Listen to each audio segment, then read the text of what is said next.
नमस्कार दोस्तों, मैं B.R. Chaudhary, assistant professor history, government PG college Suratgarh. हम पढ़ रहे हैं भारतीय इतिहास और आज आधुनिक भारत के इतिहास में बहुत इंटरेस्टिंग टॉपिक है और वो है सुभाष चंद्र बोस, S.C. बोस और आज़ाद हिंद फौज। इसमें हम दो टॉपिक है, वैसे सुभाष चंद्र बोस का पूरा जीवन परिचय और आज़ाद हिंद फौज की वो पूरी जो स्टोरी है वो सारी स्टोरी पढ़ेंगे। फिर दिल्ली के लाल किले पर आज़ाद हिंद फौज के सैनिकों पर मुकदमा चलता है, वो भी हम देखेंगे। तो बड़ा टॉपिक है, ब्रीफ के अंदर इसको सेट किया है, पढ़ेंगे और इसको कंटेस्ट कर लेंगे एग्जाम में। यहाँ से एक दो सवाल निश्चित रूप से ही आते हैं। तो आइए देखते हैं सुभाष चंद्र बोस और आज़ाद हिंद फौज। तो सबसे पहले हम सुभाष चंद्र बोस का जीवन परिचय देख लेंगे, है ना। तो आइए देखिए, 23 जनवरी 1897 में कटक उड़ीसा में सुभाष चंद्र बोस का जन्म हुआ। तो उड़ीसा में 23 जनवरी 1897 में यहाँ उड़ीसा के अंदर सुभाष चंद्र बोस का जन्म हो जाता है। फिर देखिए, फिर ये यहाँ हमारे हिंदुस्तान में रहे, उन्होंने शिक्षा प्राप्त की और उसके बाद ये इंग्लैंड गए थे उच्च शिक्षा प्राप्त करने के लिए 1919 में, ध्यान रखना। और वहाँ जाकर 1920 में उन्होंने ICS का पेपर दिया और 1920 में ICS वो सेलेक्ट हो गए, 4th रैंक आई थी और उन्होंने ICS की नौकरी भी ज्वाइन की। और फिर क्या हुआ था, क्योंकि 1920 में वो ICS सेलेक्ट हो गए, नौकरी ज्वाइन कर ली और 1920 में भारत में असहयोग आंदोलन छिड़ गया। तो सुभाष चंद्र बोस ने 1921 में अगले साल क्या दे दिया, ICS से इस्तीफा दे दिया।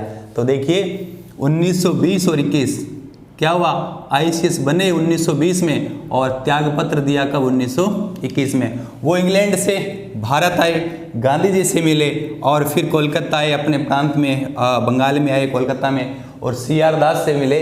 CR दास को उन्होंने अपना राजनीतिक गुरु बनाया और इस असहयोग आंदोलन में कूद पड़े और इसी असहयोग आंदोलन में वो कोलकाता के कॉलेज के अंदर प्राचार्य बनते हैं। चलिए आइए, तो देखिए 1920 में ICS बने और 21 में त्यागपत्र दे दिया। फिर देखिए 1923 में वो कोलकाता के CEO बने, मुख्य कार्यकारी अधिकारी, क्योंकि उस समय कोलकाता के महापौर थे सुभाष चंद्र बोस के ही राजनीतिक गुरु CR दास। तो वो तो महापौर थे और इनको 23 में कोलकाता का क्या बना दिया, CEO बना दिया। और याद रखिए 1930 में सुभाष चंद्र बोस खुद कोलकाता के क्या बनते हैं, महापौर भी बने बाद में। तो 30 तक आ गए। 30 के बाद देखिए जो कांग्रेस के अधिवेशन होते थे, तो 30 के 8 साल बाद याद रख ली 1938। तो 1938 में INC का हरिपुरा अधिवेशन हुआ था। हरिपुरा अधिवेशन में सुभाष चंद्र बोस इस अधिवेशन के अध्यक्ष चुने गए। तो 38 के INC के हरिपुरा अधिवेशन में अध्यक्ष चुने गए। अगले साल फिर INC का 39 में अधिवेशन हुआ, कहाँ, त्रिपुरी। तो इसमें ध्यान रखना, उन्होंने गांधी जी के समर्थित उम्मीदवार पट्टाभी सीतारमैया को हराकर अध्यक्ष फिर चुने गए। तो याद रखना 38 में हरिपुरा अधिवेशन में INC के अध्यक्ष बने। 39 में त्रिपुरी जो अधिवेशन है वहाँ भी गांधी जी के समर्थित उम्मीदवार पट्टाभी सीतारमैया को हराकर फिर अध्यक्ष चुन लिए गए। उसके बाद है ना, कांग्रेस का जो कार्यकारी समिति थी उसमें गांधी जी के लोग ज़्यादा थे, तो उससे परेशान होकर उन्होंने क्या दे दिया, अध्यक्ष पद से क्या दे दिया, त्यागपत्र दे दिया। तो 39 में अध्यक्ष बने और फिर अध्यक्ष पद से क्या दिया, त्यागपत्र। और 39 में उन्होंने नया एक पार्टी बनाई, फॉरवर्ड ब्लॉक की स्थापना कर दी। तो 38 में हरिपुरा अधिवेशन के अध्यक्ष, 39 में त्रिपुरा के अध्यक्ष, त्यागपत्र देकर फॉरवर्ड ब्लॉक की स्थापना की। और 39 में सेकेंड वर्ल्ड वार छिड़ गया। सेकेंड वर्ल्ड वार छिड़ गया उस समय की घटना है, 1940 की घटना है। 39 में सेकेंड वर्ल्ड वार शुरू हुआ और अगले साल 40 की क्या घटना है, एक होलवेल स्मारक हटाने के लिए प्रदर्शन हुआ। उस घटना के अंदर सुभाष चंद्र बोस शामिल थे। तो अंग्रेजों ने उनको क्या किया, पहले तो जेल में डाला और फिर कोलकाता में उनके घर पर ही क्या कर दिया, नज़रबंद कर दिया। बात उस समय की 1940 की, जो सेकेंड वर्ल्ड वार चल रहा है। 40 में होलवेल स्मारक की घटना के बाद पहले सुभाष चंद्र बोस को जेल में डाला, फिर उनके घर में नज़रबंद कर दिया, कोलकाता के अंदर नज़रबंद कर दिया।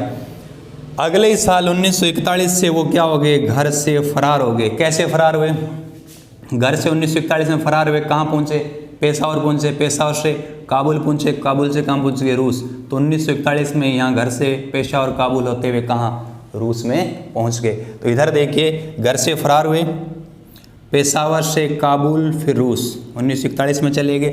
फिर क्या हुआ, क्योंकि जर्मनी ने रूस पर हमला बोल दिया, ठीक है, तो ये सुभाष चंद्र बोस क्या करते हैं, रूस से 41 से जर्मनी में आ जाते हैं। 41 से 43 सुभाष चंद्र बोस जर्मनी में रहे। उसमें जर्मनी का नेता कौन है, हिटलर। और हिटलर से सुभाष चंद्र बोस ने क्या की, मुलाकात की, और वहाँ के लोगों ने सुभाष चंद्र बोस को नेताजी की उपाधि जर्मनी में दी थी। वहाँ सुभाष चंद्र बोस ने जय हिंद का नारा दिया, और वहाँ सुभाष चंद्र बोस ने क्या किया, फ्री इंडिया सेंटर की क्या की स्थापना की। तो 41 से 43 वहीं रहे सुभाष चंद्र बोस, जर्मनी ही रहे।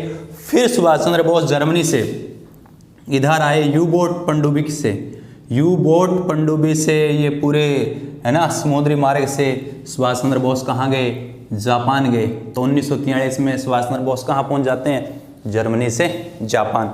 इधर देखिए, हिटलर से मुलाकात की जर्मनी में, अपने पढ़ा नेताजी की उपाधि, फ्री इंडिया सेंटर, जय हिंद का नारा। फिर देखो 43 में यू बोट पनडुब्बी से कहाँ जा रहे हैं, जापान जा रहे हैं। जापान के पीएम कौन है, तोजो, वो जाकर तोजो से मिले, ठीक। अब देखो, अब 2-3 घटना जब हिटलर के पास, जहां जर्मनी में सुभाष चंद्र बोस से, उस समय की 2 घटना आप लोगों को याद रखनी है और क्लियर भी कर लेना। देखिए 1941 के अंदर मलाया के अंदर आज़ाद हिंद फौज का गठन कर दिया गया, किसके द्वारा, कैप्टन मोहन सिंह के द्वारा। कैसे, याद रखिए, क्योंकि ब्रिटेन का भारत पर कब्जा था, तो भारतीय सैनिक सेकेंड वर्ल्ड वार में ब्रिटेन की सेना के साथ लड़ रहे थे इस वाले इलाके में, और इधर जापान की सेना इनके विरुद्ध लड़ रही थी, है ना, इंग्लैंड के विरुद्ध। तो भारतीय सैनिकों को जापान के जो सैनिक थे, सैनिक अधिकारी, उन्होंने क्या बना लिया, बंदी बना लिया। फिर वही सैनिक मिलकर एक फुजीवारा जापान का एक कमांडर है ना, फुजीवारा और ये कैप्टन मोहन सिंह, ये मिलकर उसी जो सेना थी जिनको बंदी बनाया था जापान ने, वही सैनिक मिलकर, और उसमें कैप्टन मोहन सिंह भी है, तो वो मिलकर क्या करते हैं, मलाया में 1941 में क्या बना देते हैं, आज़ाद हिंद फौज का गठन कर देते हैं। तो 1941 में। अच्छा, 1942 की घटना याद रख लीजिए, टोक्यो में रास बिहारी बोस, जापान में टोक्यो में रह रहे हैं रास बिहारी बोस, उन्होंने 42 में रास बिहारी बोस ने टोक्यो में क्या किया, ध्यान से सुनना, इंडियन इंडिपेंडेंस लीग IIL का गठन कर दिया। IIL 1942 में रास बिहारी बोस ने टोक्यो में गठन किया, जबकि 1941 में मलाया में आज़ाद हिंद फौज का क्या कर दिया, गठन कर दिया, है ना। अब ये 2 अलग अलग संगठन है। अब देखिए, जापान में आ गए सुभाष चंद्र बोस। अब देखो क्या हुआ, 4 जुलाई 1943 का दिन जरूर याद रखिए। इस दिन आज़ाद हिंद फौज, कैप्टन मोहन सिंह वाली, और IIL इंडियन इंडिपेंडेंस लीग रास बिहारी बोस, दोनों को मिलाकर दोनों की कमान किसको सौंप दी, SC बोस को। कहाँ, सिंगापुर में, है ना। तो याद रखना, 4 जुलाई 1943 को आज़ाद हिंद फौज प्लस IIL दोनों का नेतृत्व किसको सौंप दिया, सुभाष चंद्र बोस को, सिंगापुर में। ध्यान से सुनना, ठीक है। अब प्रधान सेनापति कौन बन गए, सुभाष चंद्र बोस।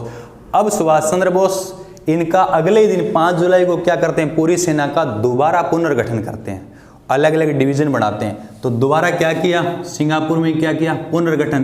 कितनी डिवीजन बनाई, 2 डिवीजन। प्रथम डिवीजन जिसका नेतृत्व संभाल रहे थे मोहम्मद जमान कियानी, तो प्रथम डिवीजन के कियानी नेतृत्व कर रहे हैं। इसमें 4 गुरिल्ला रेजिमेंट थी, और सेकंड डिवीजन का नेतृत्व अजीज अहमद देख रहे हैं, उसमें 2 इन्फेंट्री रेजिमेंट थी। इसमें प्रमुख कौन कौन सी थी, तो याद रखना, Subhash brigade, Azad brigade, Nehru brigade, Gandhi brigade. तो आज़ाद ब्रिगेड हो जाएगा, Subhash brigade, Nehru brigade, Gandhi brigade, ये पुरुषों की थी। एक महिलाओं की एक टुकड़ी थी, उसका नाम है रानी झांसी ब्रिगेड, उसका नेतृत्व कर रही थी लक्ष्मी सहगल। बहुत इंपॉर्टेंट है, याद रखना। अब उधर सिंगापुर में ही क्या किया, सुभाष चंद्र बोस ने दिल्ली चलो का नारा दिया, जय हिंद का फिर नारा दिया, और यहीं सिंगापुर में आज़ाद हिंद रेडियो स्टेशन की स्थापना की। तो जय हिंद, दिल्ली चलो और आज़ाद हिंद रेडियो की स्थापना सिंगापुर में ही की। अब क्या हुआ, उधर सिंगापुर में ही याद रखना, सुभाष चंद्र बोस ने क्या किया, ये सवाल एग्जाम बार बार पूछा गया है। 21 अक्टूबर 1943, देखिए जुलाई के बाद अक्टूबर 21 अक्टूबर 1943 में सिंगापुर के अंदर, इसी सिंगापुर में सुभाष चंद्र बोस ने क्या किया, अस्थायी भारत सरकार का गठन कर दिया गया और खुद क्या बने, पीएम बने। तो 21 अक्टूबर 1943 सिंगापुर में अस्थायी भारत सरकार का गठन, खुद क्या बन गए, पीएम, है ना। और इस सरकार को 9 देशों ने मान्यता भी दे दी, जर्मनी और जापान उसमें प्रमुख थे। उन्होंने इस अस्थायी भारत सरकार को मान्यता दे दी। और याद रखना इसका प्रधान मुख्यालय कहाँ बनाया, रंगून, म्यांमार, बर्मा में प्रधान कार्यालय मुख्यालय बनाया। अस्थायी भारत सरकार का हेडक्वार्टर यहाँ बना लिया। अब देखो आज़ाद हिंद फौज और IIL दोनों मिलकर इधर आ रहे हैं ना। और याद रखना 1943 के अंदर, 1943 में, है ना, 1943 में याद रखना कहाँ पहुँच गए आज़ाद हिंद फौज, याद रखना अंडमान और निकोबार पहुंच गए। अंडमान और निकोबार को 1943 में कब जीता, 6 नवंबर 1943 को अंडमान निकोबार दोनों को जीत लिया और इन दोनों के नाम रख दिए शहीद द्वीप और स्वराज द्वीप। तो 6 नवंबर 1943 अंडमान निकोबार जीता, शहीद और स्वराज द्वीप इनका नाम रख दिया। फिर सुभाष चंद्र बोस ने शाहनवाज के नेतृत्व में एक सेना को कहाँ भेजा, इधर भेजा, बर्मा, रंगून भेजा। तो याद रखना शाहनवाज खां के नेतृत्व में, इधर देखिए शाहनवाज खां के नेतृत्व में आज़ाद हिंद फौज एक सेना यहाँ, आज़ाद हिंद फौज की एक टुकड़ी यहाँ भेजी रंगून, ठीक। और ये मणिपुर है, इस मणिपुर के रास्ते से 1944 अगले साल, देखो 43 में अंडमान निकोबार जीता, 44 में मणिपुर इम्फाल के रास्ते से भारत की मुख्य भूमि में प्रवेश किया। कब, देखिए 18 मार्च 1944 में मणिपुर के रास्ते से भारत में प्रवेश किया और भारत की मुख्य भूमि पर झंडा फहरा दिया। नेतृत्व कौन कर रहे थे, शाहनवाज खां। तो याद रखना 18 मार्च 1944। और फिर 6 जुलाई 1944 वाला याद रखना, सुभाष चंद्र बोस रेडियो स्टेशन से गांधी जी से आशीर्वाद मांगते हैं। गांधी जी को राष्ट्रपिता कहते हैं कि आप स्वाधीनता संग्राम की अंतिम लड़ाई जो आज़ाद हिंद फौज लड़ रही है उसमें आप हमें आशीर्वाद दें। और इस बार उन्होंने राष्ट्रपिता शब्द का यूज किया। कब, 6 जुलाई 1944। आगे क्या हुआ, मई 1945 याद रख लीजिए, ये ब्रिटेन की सेना थी, उन्होंने वापस इस भूभाग पर क्या कर लिया, कब्जा कर लिया। तो आज़ाद हिंद फौज को वापस भारत की मुख्य भूमि से हटना पड़ा। तो याद रखना भारत में मुख्य भूमि 44 में आए और 45 में वापस क्या करना, हटना पड़ा। तो मई 1945 भारत से वापस आज़ाद हिंद फौज पीछे हट जाती है। और 3-4 महीने बाद अगस्त 1945 जापान सेकेंड वर्ल्ड वार में क्या कर देता है, आत्मसमर्पण कर देता है। क्योंकि यूएसए ने, है ना, हिरोशिमा और नागासाकी पर परमाणु बम गिरा दिए। तो अगस्त 1945 में जापान का आत्मसमर्पण हो गया। तो सेना क्या जा रही है, वापस अब पीछे जा रही है। और याद रखना 18 अगस्त 1945 के दिन ये ताइवान, है ना, ताइवान के ताइकू हवाई अड्डे पर, तो 18 अगस्त 1945 सुभाष चंद्र बोस ताइवान के ताइकू हवाई अड्डे पर वायुयान के दुर्घटनाग्रस्त हो जाने के कारण मृत्यु हो जाती है सुभाष चंद्र बोस की। तो 18 अगस्त 1945 तक हम लोग आ गए। अब क्या हुआ, अब क्योंकि सेकेंड वर्ल्ड वार में इंग्लैंड जीत गया, जापान और जर्मनी ये सब देश हार गए। तो अब क्योंकि भारत पर अंग्रेज़ों का क्या कब्जा है और आज़ाद हिंद फौज के जो सैनिक थे इंग्लैंड के विरुद्ध लड़े थे, अंग्रेज़ों के विरुद्ध लड़े थे। अब वो अंग्रेज़ क्या करेंगे, लाल किला पर आज़ाद हिंद फौज के जो सैनिक पकड़े गए थे, बंदी बनाए गए थे, उन पर मुकदमा चलाते हैं। तो अब पढ़ेंगे आज़ाद हिंद फौज पर मुकदमा, क्योंकि आज़ाद हिंद फौज के जिन सैनिकों को अंग्रेजों ने बंदी बना लिया उन पर मुकदमा चलाएंगे। यहाँ से भी एक सवाल आता है, नेट वगैरह एग्जाम में यहाँ सवाल आता है। तो आज़ाद हिंद फौज में मुकदमा, दिल्ली के लाल किले पर मुकदमा चलाया गया। 6 से 11 नवंबर 1945 मुकदमा चलाया गया, याद रख लीजिए। तो जब ये मुकदमा चला तो पूरा देश, ये जो पूरा देश है, पूरे देश की जनता आज़ाद हिंद फौज के सैनिकों के साथ थे।